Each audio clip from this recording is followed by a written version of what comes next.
जनवरी को भव्य श्री राम मंदिर में रामलला की प्राण प्रतिष्ठा होने जा रही है। पूरा देश इस दिन उत्सव मना रहा है। और उत्सव क्यों ना मनाए, 500 सालों के लंबे इंतजार के बाद सनातनियों की ये इच्छा पूरी हुई है। जब भी ये मामला सामने आता है, हम आपको बता दें कि हर बार एक ही सवाल उभर कर आता है, वो ये कि इस आयोजन से आखिर विपक्ष को समस्या क्या है। पहले तो जैसे ही रामलला के कार्यक्रम की घोषणा हुई, तारीख की घोषणा हुई, तो कांग्रेस में खलबली मच गई। इसके बाद इंडी गठबंधन के तमाम नेताओं ने उल जुलूल बकवासें करनी शुरू की। उन्होंने कभी प्रभु श्री राम पर सवाल उठाए, कभी सनातनी की आस्था के साथ चोट की, कभी खुद भगवान श्री राम के मंदिर पर ही सवाल उठाए गए। फिर एक खबर आती है कि जो सनातन धर्म के शंकराचार्य हैं, जब वो ही इस आयोजन से नाराज हैं, तो यह आयोजन किस तरह सही हो सकता है। हालांकि फिर शंकराचार्यों ने भी इस बात को गलत बताया। उन्होंने कहा कि ये कोरी अफवाहें हैं, वो बिल्कुल भी इस आयोजन से नाराज नहीं है और वो बेहद खुश हैं कि प्रभु श्री राम इतने लंबे अंतराल के बाद अपनी जन्मभूमि क्षेत्र में पहुंच रहे हैं और उनका वहां पर उनकी मूर्ति की स्थापना हो रही है, प्राण प्रतिष्ठा का कार्यक्रम हो रहा है। लेकिन ऐसे में कांग्रेस की जो आला कमान है, उन्हें भी इसका निमंत्रण भेजा गया। उन्होंने इस आमंत्रण को ठुकरा दिया। आमंत्रण ठुकराने के बाद कांग्रेस में ही दो फाड़ हो गई, क्योंकि कांग्रेस में अब भी कुछ ऐसे नेता हैं जो सनातनी हैं, जो कट्टर हैं हिंदुत्व के प्रति, जिनकी आस्था है और जो ये चाहते थे कि भगवान श्री राम का मंदिर बने। और आज जब ये मंदिर बन रहा है तो वो भी खुश हैं। अब जो इस तरीके के नेता और कार्यकर्ता हैं, उन्होंने कांग्रेस के साथ दूरियां बनाना शुरू कर दी। राजस्थान में कुछ कार्यकर्ताओं ने, जैसे ही ये खबर मिली कि सोनिया गांधी और मल्लिकार्जुन खड़गे ने इस आमंत्रण को ठुकरा दिया है, तो उन्होंने ये कहा कि ये बिल्कुल गलत है। मध्य प्रदेश में दिग्विजय सिंह के जो छोटे भाई हैं, लक्ष्मण सिंह, जो पूर्व मंत्री रहे हैं और विधायक रहे हैं कांग्रेस से, उन्होंने भी कहा कि इसका खामियाजा कांग्रेस को भुगतना पड़ेगा। इतना ही नहीं, गाजियाबाद में आचार्य प्रमोद कृष्णन ने भी कहा कि पार्टी ने ये गलत किया है और कहीं ना कहीं भगवान श्री राम का प्रकोप उन्हें झेलना पड़ेगा। और शायद ये प्रकोप ही है कि कल जब कांग्रेसी अयोध्या पहुंचे दर्शन करने, तो जो सनातनी हैं, जो राम भक्त हैं, वो उन पर नाराज हो गए। उनकी गाड़ी के झंडे निकाल दिए गए और उन्हें फाड़ कर वहां से फेंक दिया गया। और ये भी कहा गया कि इनकी यहाँ जरूरत क्यों है, क्योंकि इन्हें तो इस मंदिर की प्राण प्रतिष्ठा आयोजन की खुशी है ही नहीं। अब ऐसे में कांग्रेस से धीरे धीरे लोग टूटना शुरू हो गए हैं।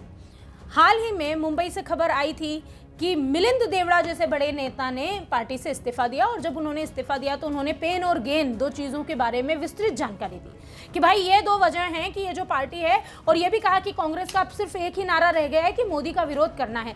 मिलिंद देवड़ा ने यह तक कहा कि अगर प्रधानमंत्री नरेंद्र मोदी किसी दिन आकर यह कह दें कि कांग्रेस एक अच्छी पार्टी है, तो कांग्रेस उसका भी विरोध करने लगेगी। और आज उसके बाद मध्य प्रदेश से भी कुछ इसी तरह के रुझान आने लगे हैं। रामलला की प्राण प्रतिष्ठा का आमंत्रण ठुकरा दिया गया सोनिया गांधी और मल्लिकार्जुन खड़गे ने, तो उसके बाद 48 साल पुराने कांग्रेसी नेता ने कांग्रेस को अलविदा कह दी।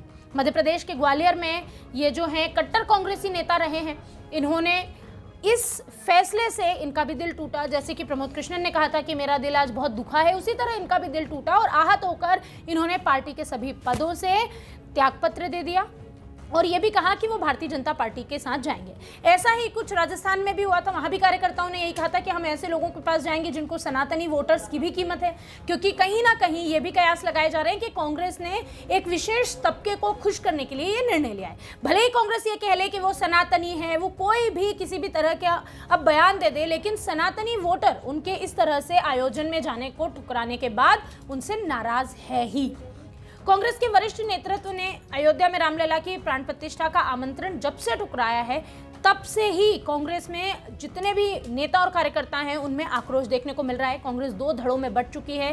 अब जिस 48 साल पुराने कट्टर कांग्रेसी नेता की मैं बात कर रही हूँ, उनकी भी मैं पूरी जानकारी आपको दूंगी कि उन्होंने, कौन है वो व्यक्ति जिन्होंने ये निर्णय लिया और आखिरकार उन्होंने कांग्रेस के सभी पदों से त्याग पत्र दिया है और भारतीय जनता पार्टी का दामन थामने जा रहे हैं। मध्य प्रदेश के ग्वालियर से, यानी ज्योतिरादित्य सिंधिया के शहर से वो आते हैं और उन्होंने इस आयोजन में शामिल नहीं होने के अपने वरिष्ठ नेतृत्व के इस फैसले की कड़ी निंदा की और उसके बाद उन्होंने इस्तीफा दे दिया।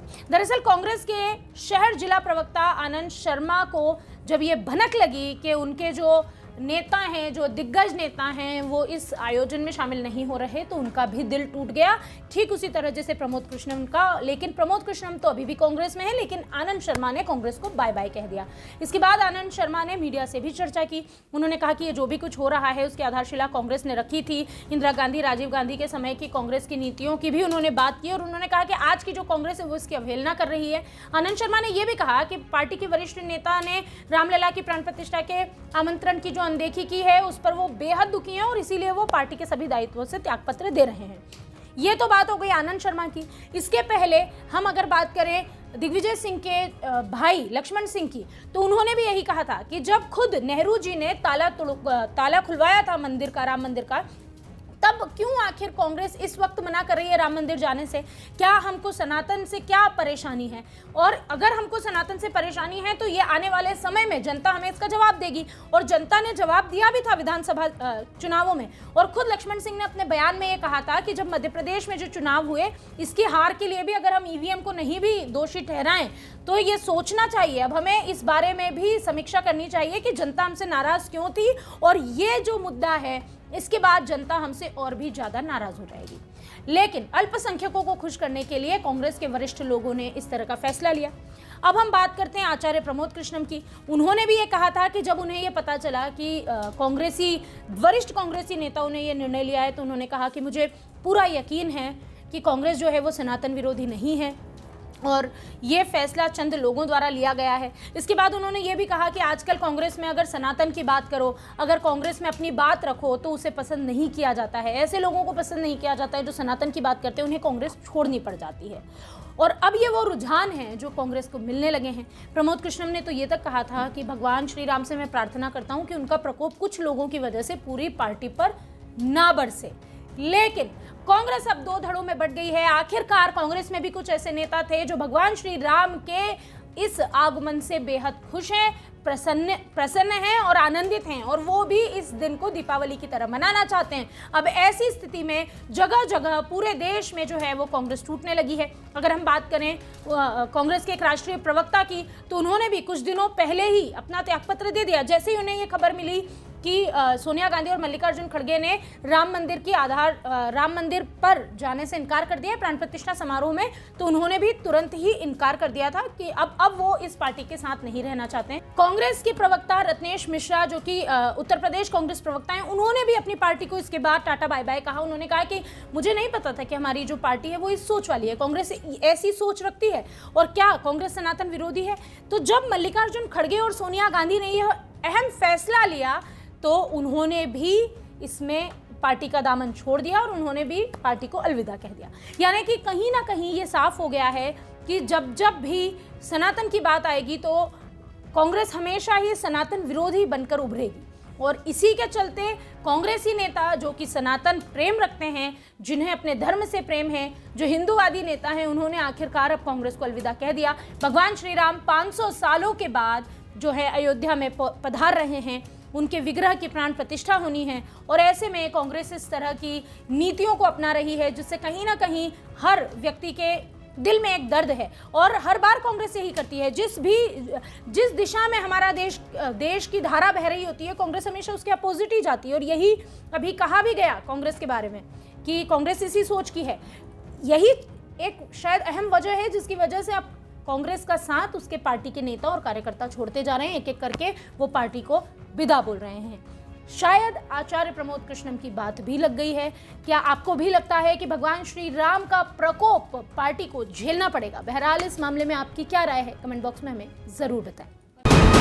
वीके न्यूज, राष्ट्र के नाम।